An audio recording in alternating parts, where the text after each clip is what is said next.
encyclical Magnificat Humanitas is a call to meditate on the human good in a world that is rapidly changed by technological advancements, especially digitalization, artificial intelligence, and robotics.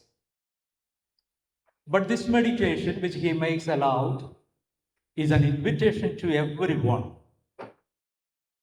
to interpret the new things in our world today.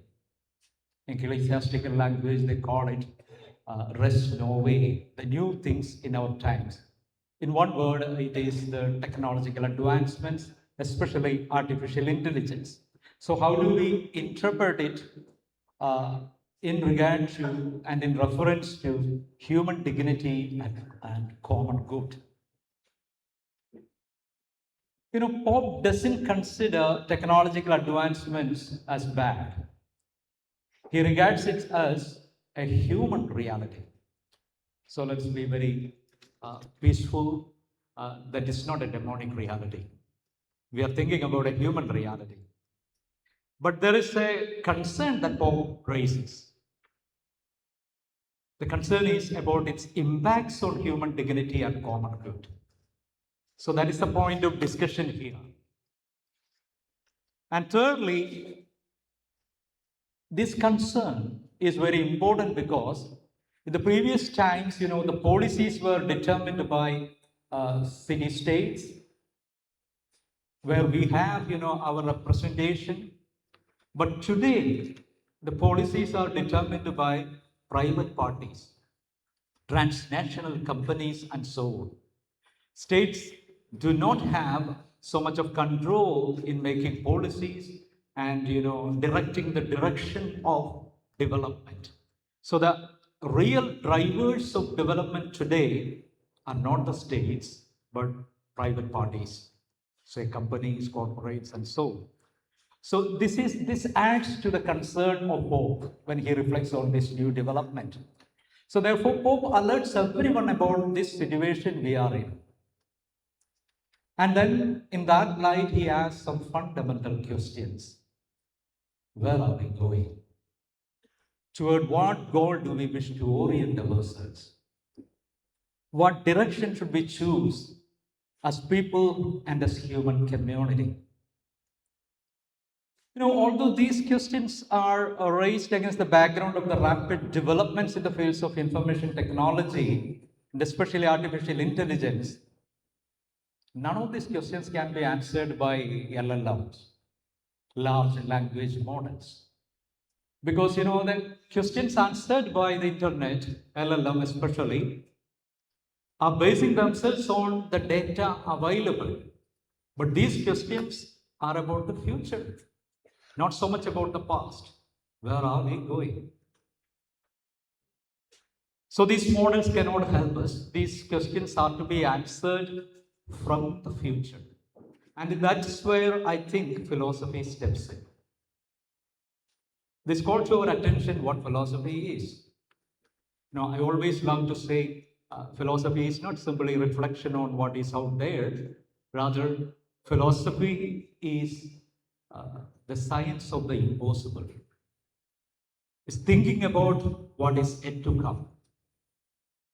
If we have to reflect on what is available here, we don't need much of philosophy. We love that is still taking birth. So the birthing is the locus for philosophy. So in that sense, philosophy has got a place. And although Pope doesn't say it very clearly that I am doing philosophy, he is doing philosophy. And much more precisely, not general philosophy, one particular branch in philosophy called philosophy of technology. Because he is reflecting on technology, its advancements, and its impacts on humankind and the common good.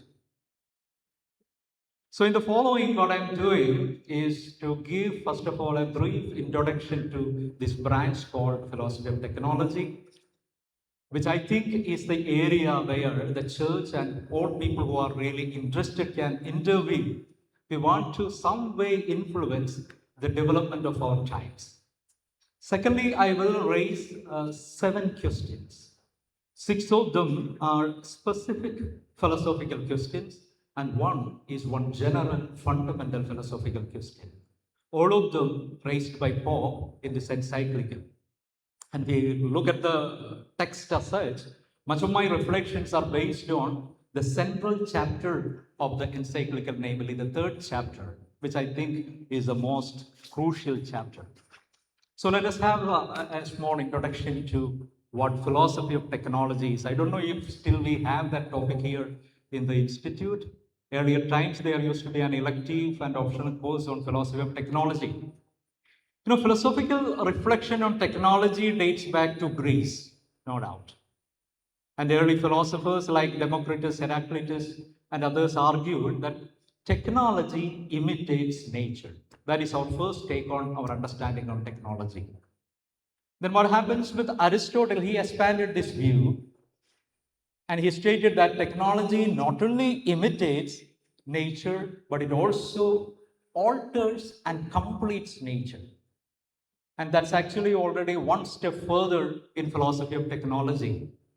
And we know from our reading of Greek philosophy, Plato, Aristotle, and others generously use these technological uh, metaphors in their philosophy. And when we come to scholastic philosophy, they dismiss mechanical products as mere imitations of nature, the first understanding.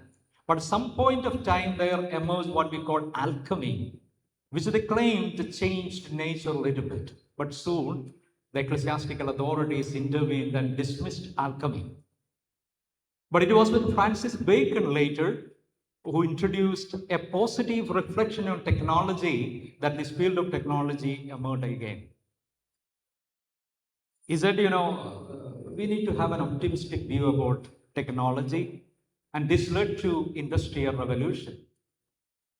I don't know, we are familiar with the communists around us, but Karl Marx, for example, he viewed technological innovation as a vital step towards achieving socialism and communism.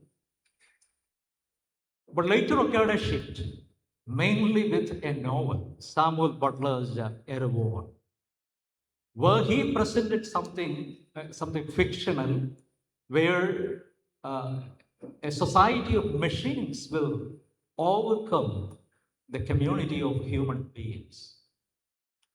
And coming to modern times, we see a split in the discipline. Philosophy of technology was split into two. To summarize it, there emerged one branch called humanities philosophy of technology and analytic philosophy of technology. Humanities philosophy of technology means thinkers and scholars rooted in different branches of humanities began to think about the impacts of technology. And on the other side, scholars and active participants in technological development, making, and so on, reflected on technology. That's called the analytic part of it, and its more specific is philosophy of technology of engineering and so on. And what happened with this, from that moment on, philosophy of technology began to proceed in two parallel directions. The humanities philosophy of technology reflects on technology and often say, we take a negative approach on it. It's going to, some way curtail the human freedom, dignity, and so on. And generally, not all of them, had a very negative approach to that. And famous thinkers, Martin Heidegger, Louis Montfort, Jacques Ellul, Anna Erdőt, Langton Winner, and so on. And what did they do?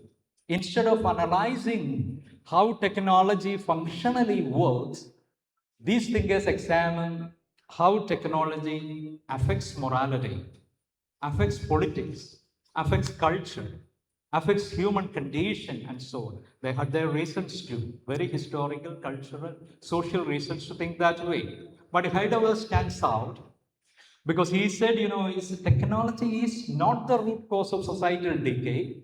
Rather, it's a symptom of deeper incorrect attitude towards fundamental being.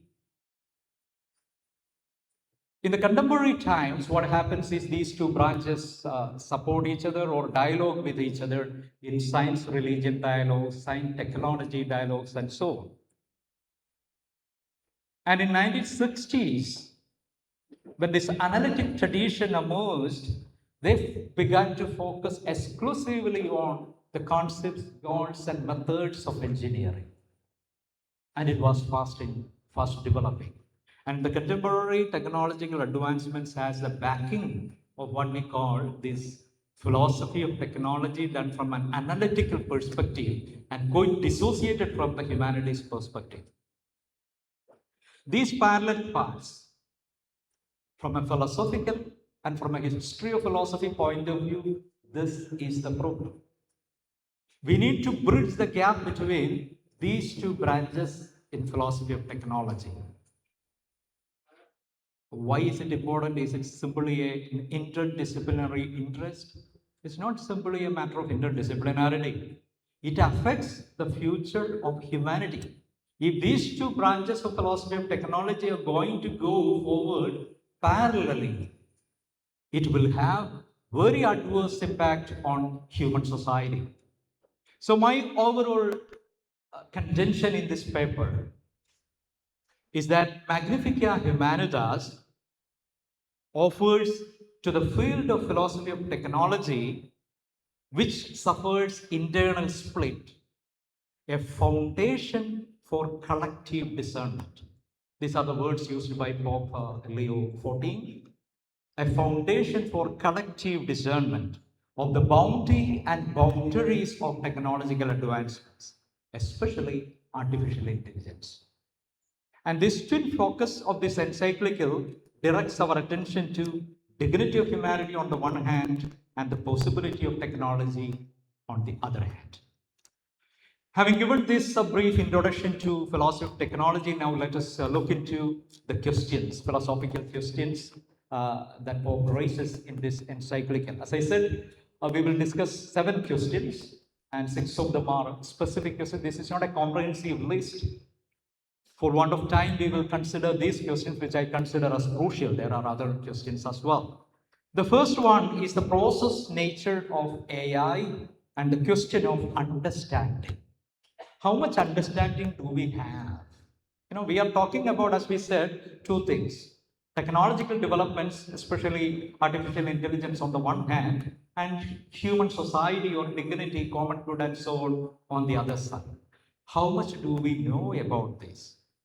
The problem is AI is not a product, it is in process. To use Pope's own words, AI systems are more cultivated than built. Developers do not directly design every detail, but create a framework within which the intelligence grows. This is the situation. I don't know how much do we gather now. Imagine, for example, if we want to assess a game, we must know the rules of the game. And if the rules of the games are going to change while the game is on, how are you going to assess the game? Such is the situation. That is the process nature of AI. So, what does it call for? It calls for two things. First of all, more and more scientific investigation studies must take place in order to understand these systems more clearly. Even today, to this point, AI developers say we don't know how it's going to function. It might function in ways that we cannot predict. And second thing, if that is the case, we have to pay very close attention to the development at every stage. And let's move now to the second question. It's a question of comparison. Comparison between human intelligence and artificial intelligence. Yeah, in order to understand this very clearly, you might have watched perhaps 2019 movie Android Kunyapan. Have you? Many of you, yes. Recall that.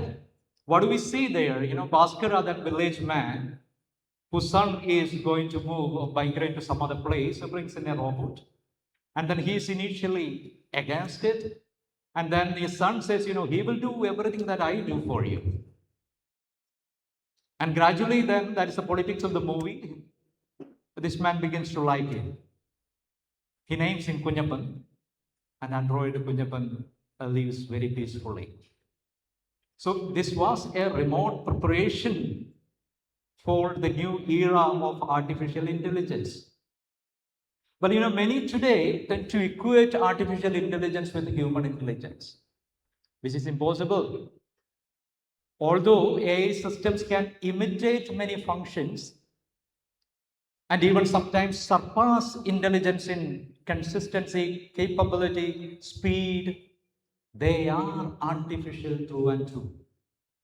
As such, they lack body, feelings, self consciousness. So, this distinction we have to bear in mind all the time. Even the most illiterate person on the street is far more incomparably superior to the best AI system today.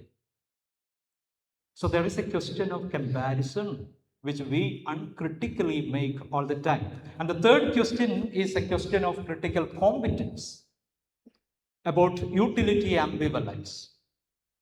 Pope Francis has already warned AI is a valuable tool that calls for measured and vigilant use in the life of each person. And Pope Leo is building on this. And in his paragraph 100, Pope Leo highlights three aspects for careful evaluation, which I have given in your summary too. One is speed versus creativity. One can access information, complex analysis, media content, and practical assistance easily and quickly. But the repeated reliance on this, such ready-made answers, can gradually weaken creativity and judgment. I don't need to give you the example of artificial intelligence systems. Take the case of calculators. And the day we began to use calculators to compute even small digits. And now we are capable of, adding 100 plus 300 plus 160 plus 360. We are lost. But there was a time when we did this. We did this quickly. And second point is objectivity versus cultural bias. The search results, responses, and suggestions received from AI systems may look like very objective. But all the results, whether we know it or not, reflect the cultural assumptions of those who designed it and trained the systems. And thirdly, a real life versus a real life, which you might be very familiar with, I suppose. One may think that and feel that the words of advice, empathy, friendship, and love received from a system as practically helpful. Sometimes it is. But it does not help the person to build genuine relationships. There is no continuity between the real and the real. There is always a gap. And the fourth question is a question of environmental care, because the complexity of the systems is increasing. And as the complexity increases, the pressure that we insert on the nature also increases. So what does it call for? We have to take care of the nature, so more technological interventions in nature are required. And that brings us to a paradox called, technology begets technology. And the fifth specific question is concerning moral neutrality and our idolization of algorithms. AI is widely used today in decision-making process related to employment, credit, access, public service, reputation of persons and institutions, etc. We also might have used this when we traveled and so on. In such cases, no one bears the responsibility of the judgment made by the systems. You look for the ratings, it's 9 out of 10. But you never ask Who rated this? And for what reason? When AI systems do not have mercy, forgiveness, and above all, the hope that people are able to change. If you assess people with systems, AI systems, and the parameters given over there is little space for compassion. And then what happens will be ended up with stereotypes or ideological bias of the designers and the developers. Consequently, justice and mercy disappear from the scene. Therefore, Pope does not consider AI to be morally neutral. And he says, even, yeah, to put it very strongly, he says, in reality, every technical tool embodies choices and priorities through what it measures, ignores, optimizes, and how it classifies people and situations. If a system is designed or used in a way that treats some lives as less worthy or excludes them without possibility of appeal, then it is not merely a tool to be used well, since it has already introduced a criteria that contradict the inalienable dignity of human person. And he says, for this reason, we need to have a moral assessment at every stage, from the beginning till the last person who uses it. And this ethical discernment has to be done openly and refers to shared standards of social justice. That's why I said, the politics and the trick of rating and so on. If it is discussed in public with full transparency, uh, we will have to take recourse to some criteria that is acceptable to everybody. So he says a more moral AI is not enough if morality is determined by a few. A very beautiful slogan-like statement. A more moral AI is not enough if morality is determined by a few. So all stakeholders must participate in the ethical discernment.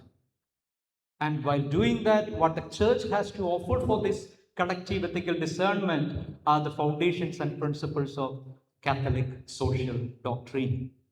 And the sixth specific question, the last one, is data war and the question of disarming AI. The technical power automatically confers the right to govern. That's the creed today. And this is the reason why, transnational companies and even world military powers compete with each other for more powerful algorithms and data sets. So if you have access to power and you have better sophisticated algorithm, you have power. And this has weaponized the whole field of AI. That's the danger. And this is one single point that Pope wants to highlight every now and then. And one more, subsequent volume is coming out immediately concerning this. And recently in Rome, a declaration has been signed in response to Pope's call to disarm AI and so on. This is a very, very important and very welcome result of this encyclical. So in order to realize this, science and technology have to be first freed from monopolistic control, and second, made accessible to plurality of human cultures and ways of life. It's very easy to say this, and how are we going to realize this is a question which has got implications for economic, political, social, and cognitive implications. Now, having identified these specific questions, let us now move to one fundamental question. That fundamental question is concerning ambivalence, ambiguity, and finitude. The ultimate challenge of digital revolution and AI isn't about how we use, misuse, or overuse technology. That's not the point here, actually. You can use, if you are vigilant enough, you can make better, good use of it. The problem is much deeper. Earlier we were talking about this, about the use. Now it is about how these technologies alter human identity, fundamentally distorting how we as the designers and users understand ourselves.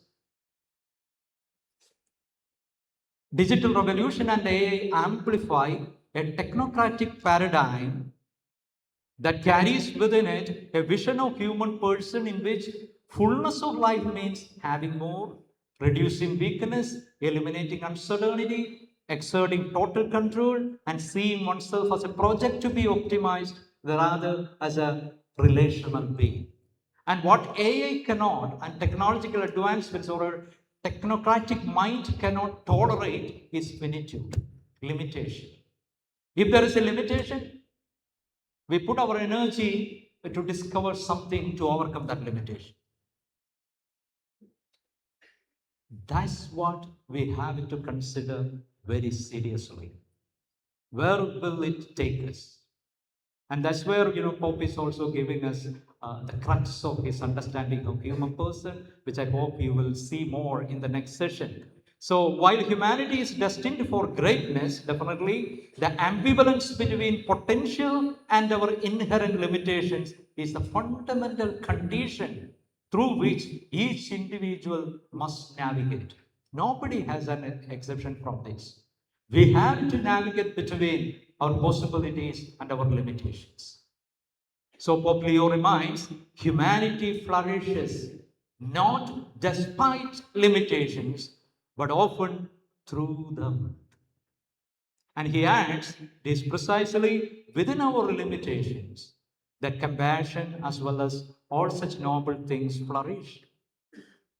And we can discover a new wisdom, tangibly experience the closeness of others, and encounter the presence of the Lord as we navigate through this. Who will care for God if we are all okay? Jesus himself said, I have come to call the sinners. I have come for the sick. If you're all well, why should you bother about God? It's a very tricky, very important, and crucial point. How do we understand our limitations? And at a moment, St. Paul says, this suffering is our glory. This weakness is that I boast about. So Pope Leo rightly observes our relationship with life seems to be in crisis today because everything that appears as limit, incapability, illness, old age, suffering, vulnerability tends to be seen as primarily as a defect to be corrected than as a reality through which our humanity matures and opens itself to relationship. So enlightened by integral vision of human person, Pope takes courage to state that technology that merely classifies and optimizes what already exists can, however, unintentionally become an obstacle to change and growth. For an algorithm, an error is a flaw to be corrected. For a person, an error can be a catalyst for profound change. With this, let me move to some concluding remarks. First thing, Pope says, we must have a slow pace in adapting AI. It's not a negative attitude on AI. We must adapt, but let's be rather slow in adopting AI. Because in his estimation, this is urgent given the frequent imbalance between the speed of technological growth and the slower development of awareness, norms, and safeguards and institutions capable for governing its effects. And if you, just take for example, you give a very sophisticated smartphone to a very elderly person, and what happens? Or to a small child with all your credit cards and other things. And secondly, Pope calls for a collective ethical discernment. And this is also a philosophical invitation. Let's sit together and reflect on the development of this artificial intelligence and its impacts. And he says the future of humanity, all the same, is not determined, and the new technology can yet be shaped to help humans to achieve their magnificence.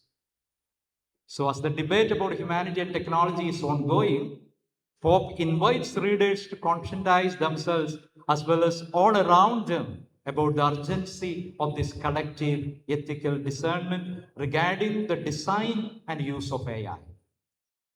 The foundations and fundamental principles of Catholic social doctrines will provide us with sound philosophical insights in this regard. And coming back to my first point, namely, philosophy as a discipline, what can Magnificat Humanitas add to it? Philosophy of technology is the precise academic space where Christian thinkers can start or join debates about digital revolution and integral human development. And in that sense, perhaps, what we have to do as an Institute of Philosophy and Theology, start doing courses on philosophy of technology, start writing dissertations on that, engage in public debate about these, and so on. And for that, we must be very much informed philosophically and oriented theologically. I thank you for your patience.